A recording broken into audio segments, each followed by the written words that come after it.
And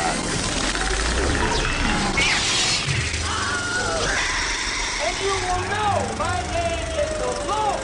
And I'm walking here. I'm walking here. I'm sorry, Dave. I'm afraid I can't do that. Groovy. Welcome to Box Office Pulp, the movie podcast symbiotically bonded to movies, madness, and moxie.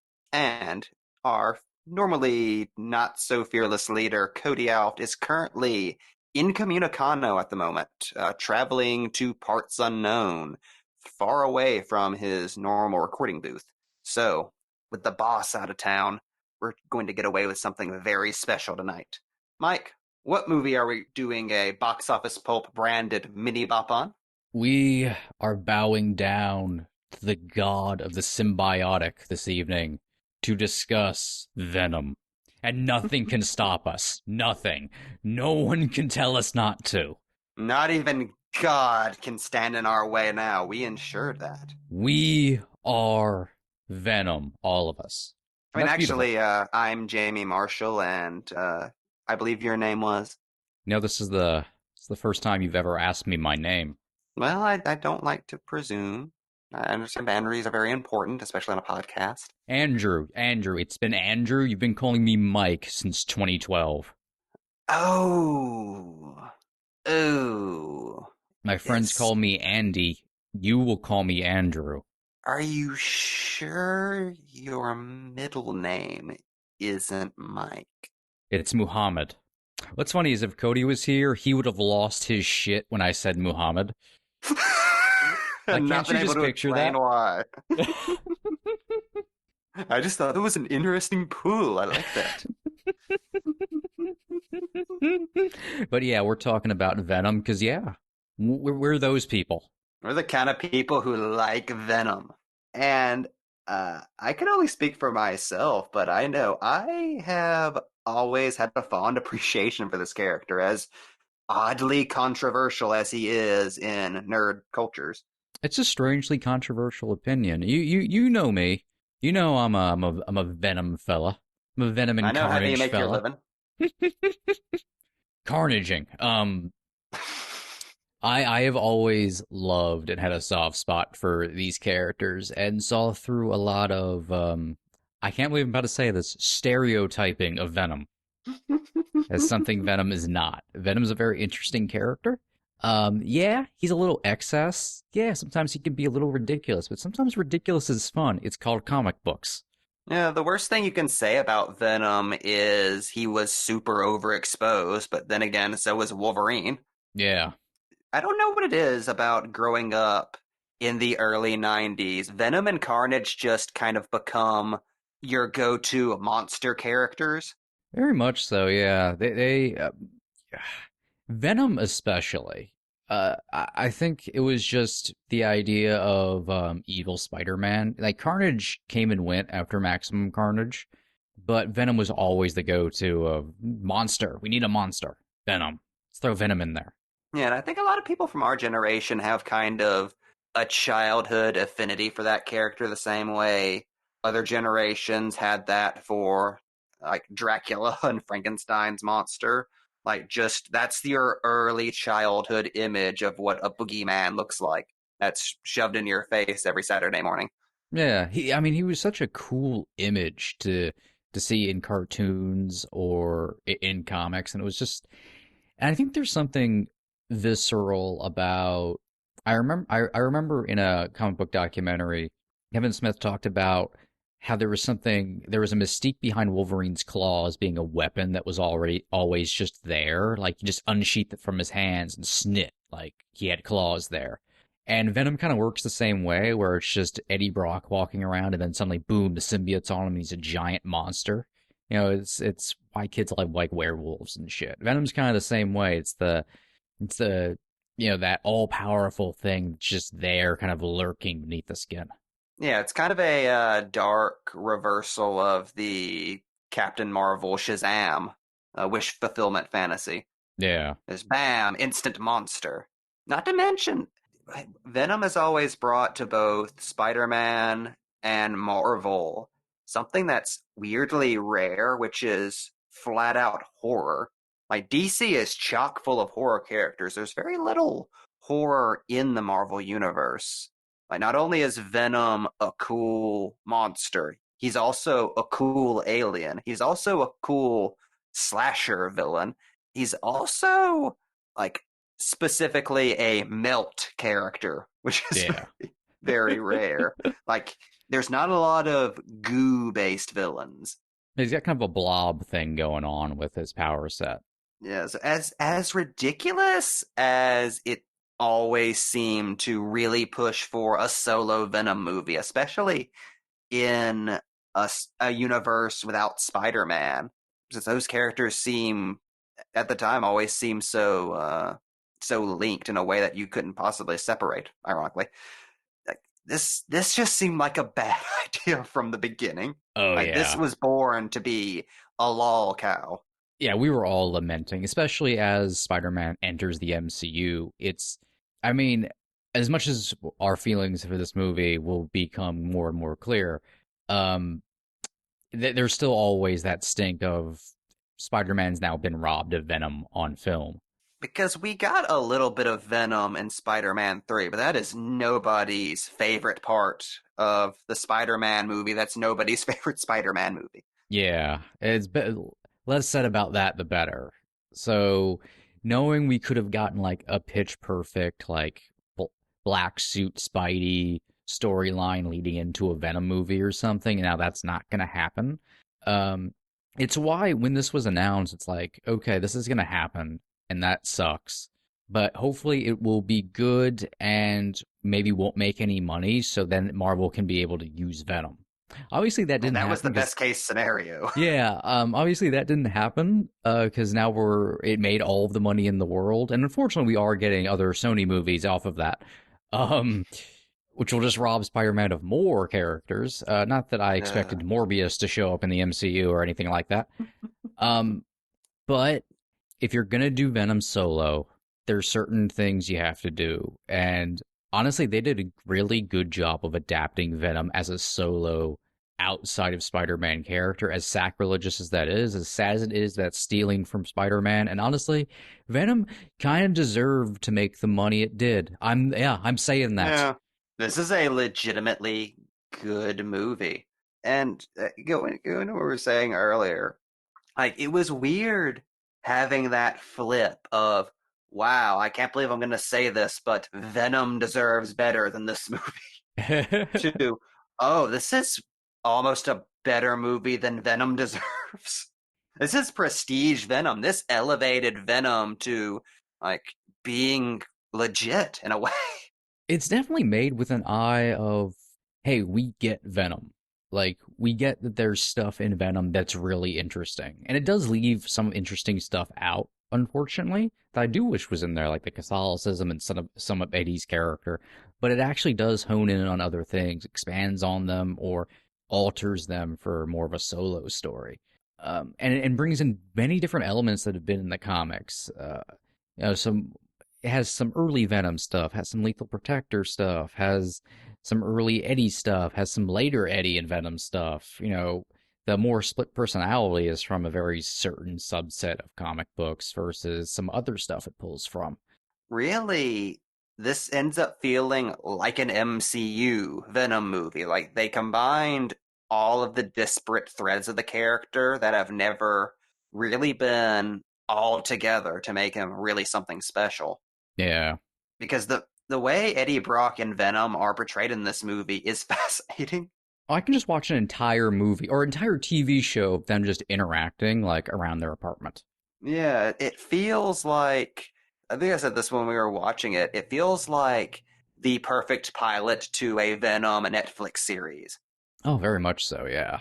Which and it gives you such a cool take on Venom. The idea of Eddie Brock not as like a sleazy, a disgraced journalist who's always living on the edge and is a very Travis Bickle character. Like we see Eddie Brock as a legitimately crusading journalist Yeah. who's still kind of sleazy and kind of a douchebag, but you still are 100% behind him. And even whenever he bonds with Venom, Venom is everything you want Venom to be. Like, he's an awesome party monster. They basically took Venom from the PlayStation 1 Spider-Man game and gave that to movie Venom, which I've long maintained is the superior Venom. Oh, it's just by and large, surf the web. Surf the web. And he has that perfect Venom voice. Like Venom's just off the page, and he's just having a good time. The movie is having a good time. And we were watching it earlier, and this is something I've felt since it came out, which is all that's missing from Venom is a heavy metal soundtrack and the credit directed by Wes Craven. And I both say that legitimately and comparing it to the film Shocker. Like it's the Shocker of the superhero movies. But even Shocker is not as self-aware as Venom is. Everything with Venom is done very specifically with tone in mind. It's why it gets away with everything. It's why it can have ridiculous scenes because it's having so much fun with itself. Oh, it's a perfect superhero action comedy. And love It's story. more and love story. That's the amazing thing about this movie. It has an incredible structure to it. For something that gets talked about like it's The Room, it has a very traditional three-act structure. It's just the structure of a romantic comedy. Yeah. Very Which, intentionally, too, it should be said. yeah, this is a movie that proudly displays a pride flag in its opening credits. Like, it wants you to know it's playing things very loose. Like, Eddie and Venom essentially have a meet cute. Like, they're like the second act ends with them breaking up, essentially, and then a confession of love following that. Like, there's a scene where the Venom symbiote comes clean with Eddie and admits that on his planet he's kind of a loser. It's like a scene out of 500 Days of Summer. It's so Yeah, beautiful. this is the real Mark Webb Spider-Man movie. And it's like it's a fun back and forth they have whenever like yeah, Eddie and the symbiote become best fucking friends with a lot of amazing subtext you did not expect Venom to have, but it's kind of perfect for Venom. Like this movie isn't just being thrown out there haphazardly or just for like hey, let's release an action movie. Like it's got some stuff. Like I'm not saying it has like hardcore stuff to say, but it's kind of a fun pride movie. Yeah. Yeah, it's not out of nowhere. There has always been a homoerotic angle Yeah. to the Venom and symbiote relationship. It's just super, super buried because it's from 90s comic books. And it's not something that's even like 100% unintentional on McFarlane's side, I don't feel. Uh, Venom has always been portrayed very much as a metaphor for addiction, and it's hard to get into addiction metaphor without the waters between that and romance being a bit muddied, Yeah. especially in a medium like comic books where even relationships are portrayed so melodramatically that they're as self-destructive as addiction can be. So that's something that's always been there, like ripe for the taking for a Venom writer. I'm glad this movie's kind of pushed that idea into the mainstream. I've been very happy to notice that among the minority of people who understand what the movie is going for and are on its wavelength, like this has a big following in the queer community. Uh, they seem to have really picked up on what was being put out there, which is fucking delightful because Yeah, I'm really glad to see we that. It don't get makes more sense than the Babadook. yeah we don't get a whole lot of media that we can really call our own, and as important as it is to like support media made by queer people about queer people like as pretext, there is something nice whenever something from the other side is also kind of for us. Yeah. It's a nice gesture that I think means a whole lot, especially in today's pop culture. Yeah. Well, it's like how many people have talked about stuff like Black Panther or even stuff or more appropriately maybe like Blade where you know the racial connotations of that kind of movie aren't really at the forefront other than Blade happens to be black. And there is some subtext in there, but it's mostly like a fun action horror movie. And I think Venom kind of works the same way, where it's like there is there's it's very in your face queer subtext at that. Like that's what they're going for, but it's also just a fun like horror action movie. And I think that's as important as the more pretextual stuff. That's more like just as important as the dramas that tackle issues, because Yeah. it's truly something that's more equal when those communities are treated equally in that they get the full spectrum of entertainment instead of just, hey, here's something that's going to make you fucking cry. Yeah, as like one example we've always returned to uh, in our movie discussions is the character of Ben from Night of the Living Dead, Yeah. and how the most bold thing in that movie is an intelligent black man who is a capable leader and is strong and handsome and takes no shit from any white people is the main character of that movie. And the movie has no idea that that's going on. Like that's just portrayed as normal. Yeah. Nothing racial is in that movie as intended. And sometimes that's more powerful than Guess Who's Coming to Dinner. And I know it seems weird to throw Venom in like that category, but it's true. Like Venom kind of wants to be to be that. It loves being a Trojan horse, especially for a character that's been so associated with jock culture over the years, which Yeah. has always been odd for me as a Spider-Man fan because Venom's a parody of that. Like his role in the Spider-Man mythology is being the big dumb football player who beats up Peter. Yeah. He's designed like look wise, Eddie is supposed to look like he's from an 80s movie or something. Like it's very clear. Yeah, even the fucking the symbiote head looks like a football helmet.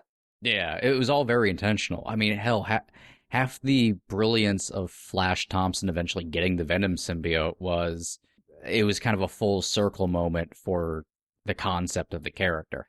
It completed the metaphor. Yeah. And there's something really cool about taking a character with that kind of baggage and immediately, with no hesitation, making it an inversion of that. Like, as you pointed out when we were rewatching it, the brilliance of Hardy's performance in this is there is not a hint of machismo or chauvinism to Eddie Brock. He's kind of like as much of a He's very hoodie metro. and sweatpants wearing kind Yeah. of guy he is. He's very metro, yeah.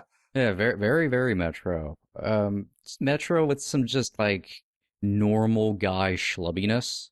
And when Venom comes in with his machismo, he's really more of a bear. Yeah. Like he's a big, lovable, hairy lumberjack.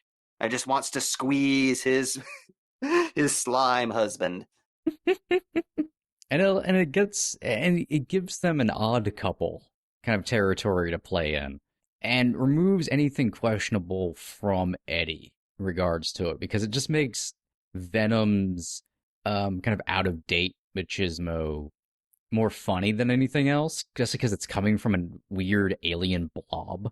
So it's That is just very, ridiculous. very gay and doesn't understand that that's anything that he should repress. Yes, like it's just super gay and it's delightful. Yeah, I'm surprised that hasn't dominated the discussion over this movie. Like, they make out, and the symbiote says to Eddie that he loves him.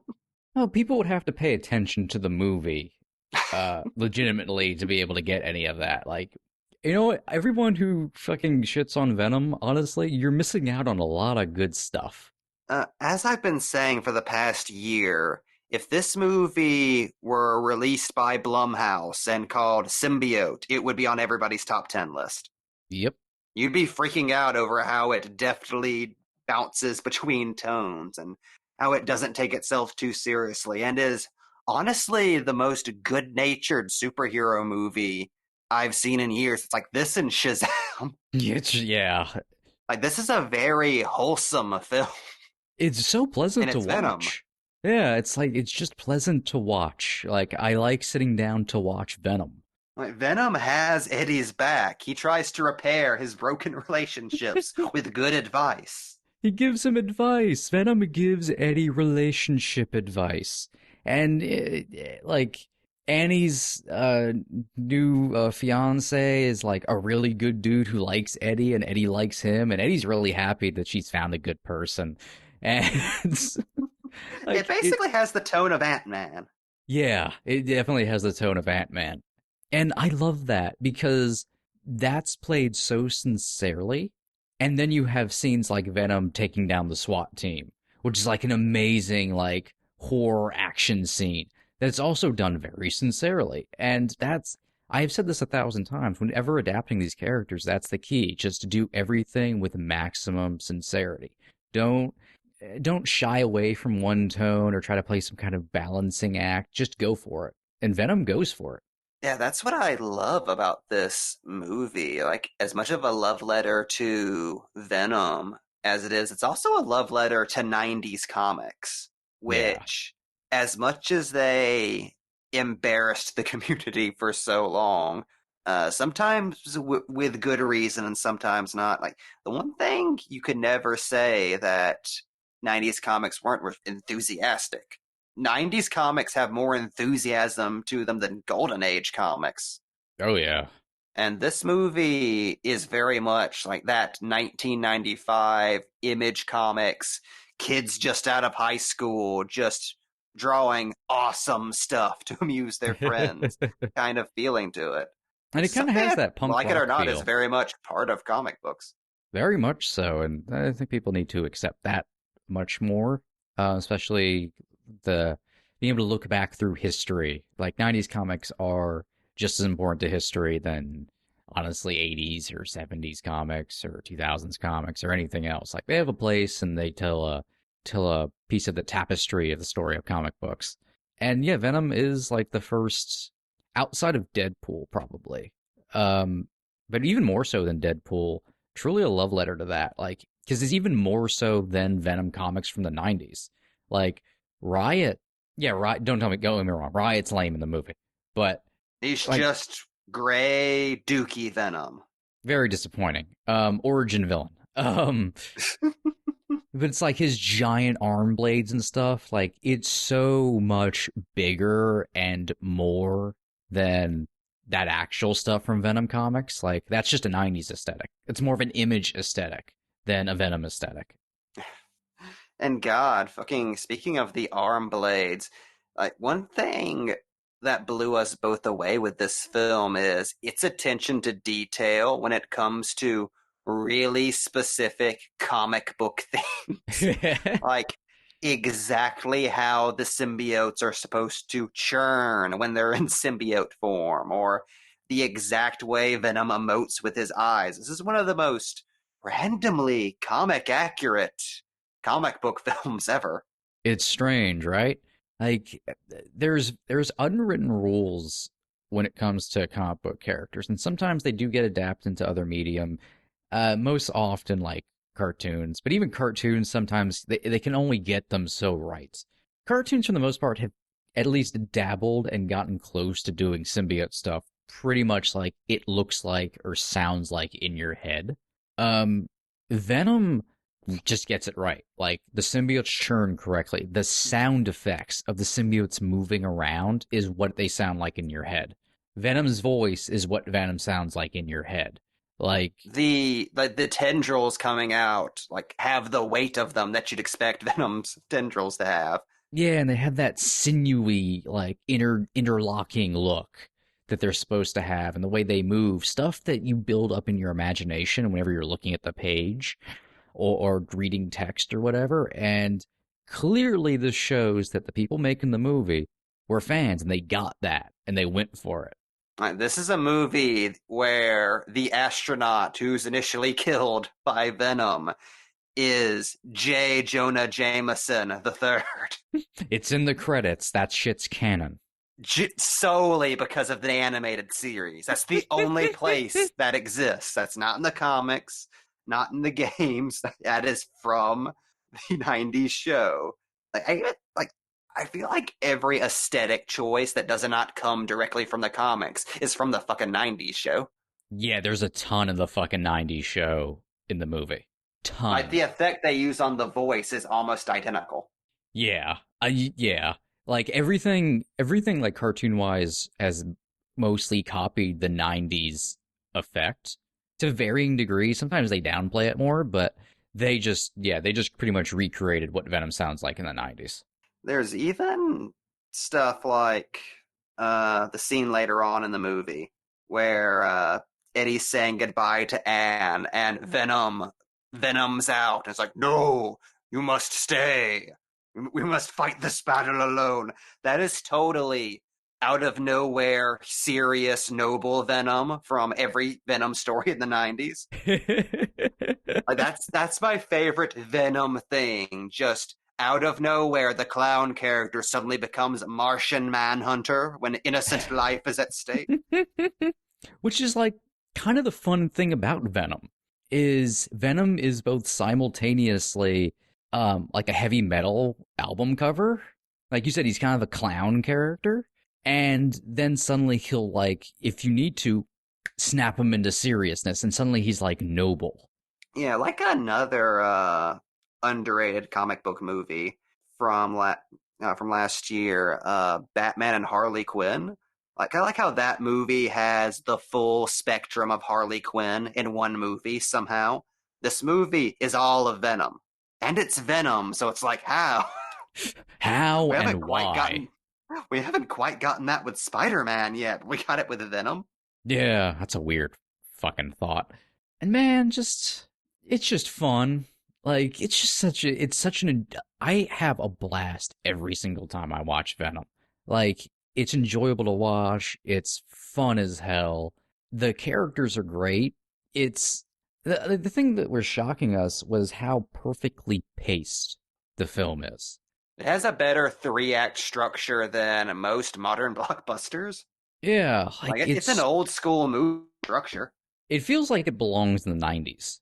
Like it's kind of a Very, very 90s much action so. movie. And it's got plenty of character. Like you go in, you expect a mid 2000s Fox superhero movie. You're expecting Ghost Rider. Yeah, and you don't get that. Like, do you get something from the MCU? Not really. But that's why I kind of like it. Like, I think that's why the general audiences who aren't comic book fans or just people on the internet who kind of had a bias against it. And don't get me wrong, I finally sat down and watched it expecting it to be bad. Mostly out of word of Same. mouth, but just also you just kind of expect it like, okay, it's probably going to be bad. Even though I enjoyed the trailers.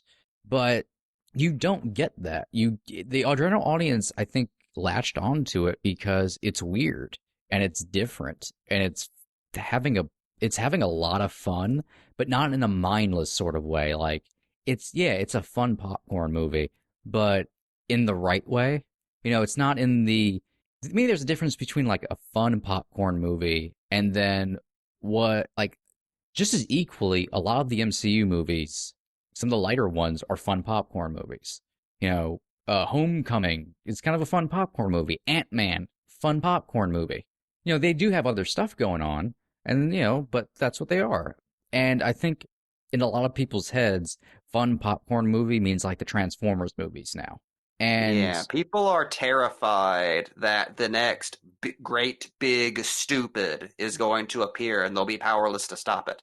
yeah, and that's not like no Transformers. The Michael Bay Transformers movies are just bad.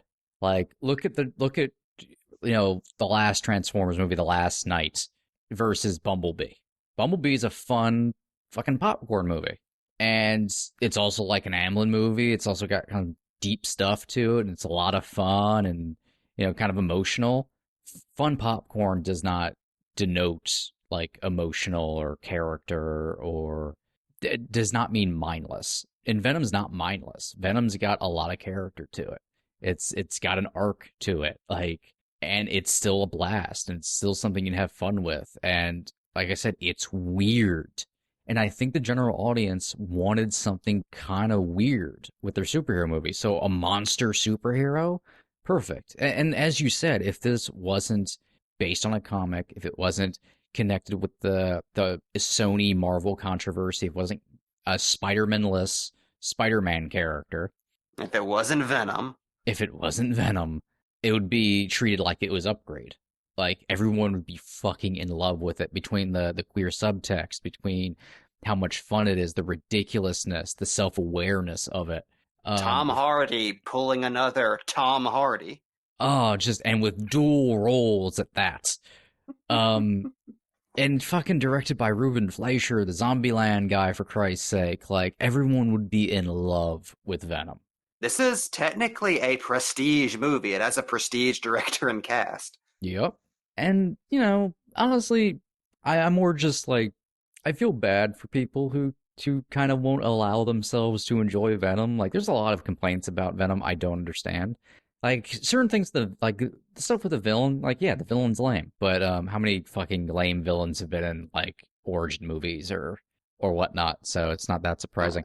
All I can really say about Venom is, like, negatively, is Riot sucks and it's chopped down a little bit. Yeah. Again, you can say that about 1/3 of Marvel movies. Remember Doctor Strange? With its villain just kind of on the cutting room floor somewhere for us never to see? Or the first Ant-Man? Or God, Thor the Dark World. And people saying that Venom was like worse than Thor the Dark World are hilarious. So I just kind of feel like, I feel more bad. Like, oh, if only you would open your heart to Venom, you'd be enjoying yourself. That's all Venom wants. Venom just wants to party with you. It's true. Venom just wants to have a good time. Like, he just wants to grab some glow sticks and dance. He wants you to dance with him. Box Office Pulp says, change your hearts or die. And if you would like to open up your hearts to Box Office Pulp, you can leave us a rating or review on the thing that replaced iTunes. I think it's like an earpiece or something. Mike, help me out here. Podcasts. You just yell podcast. Podcasts. Just go with iTunes. Everyone's just gonna forever call it iTunes. That is like by the way, just the weirdest branding mistake in modern history, right? Let's just have our iTunes replacement be named something else despite the fact that it's iTunes. That won't irritate people. Can I just get on a soapbox for a second? I do not understand why everyone is so befuddled by this iTunes thing. Because, like, no joke, like, I'll make fun of it, but it's really not that complicated. All they did was change iTunes being the umbrella for movies, music, and podcasts, and TV. So now movies are in their own separate thing, TV's in their own separate thing, music's in their own separate thing, and podcasts are in their own separate thing. I don't know where everyone got that podcasting will no longer exist, and Apple, I guess, is going out of business. I don't know where all of these came from. Oh, I saw so many bulletins warning people that all of iTunes was about to be deleted. You were losing all your music. This is what happens when people don't read the articles, and they just read the headlines. I do want to say, I would love for Apple to just pull a fucking Heath Ledger Joker and just light all their money on fire. Oh. That would be awesome. We're getting rid of everything except the watch. Everything's going except the goddamn watch. The watch and Apple Television. And not even any, like, new Apple Television. We're going to bring back the old Apple TV from, like, the late 90s.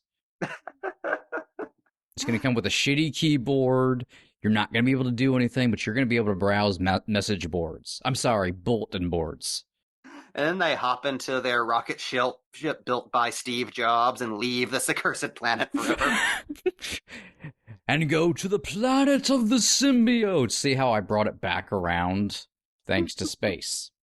But yeah, if you want more of us ranting about Apple, I don't know, remember to subscribe and rate us on iTunes, on Stitcher. We are at boxofficepulp.com. Notice I didn't put www. In front of that because I'm not Cody.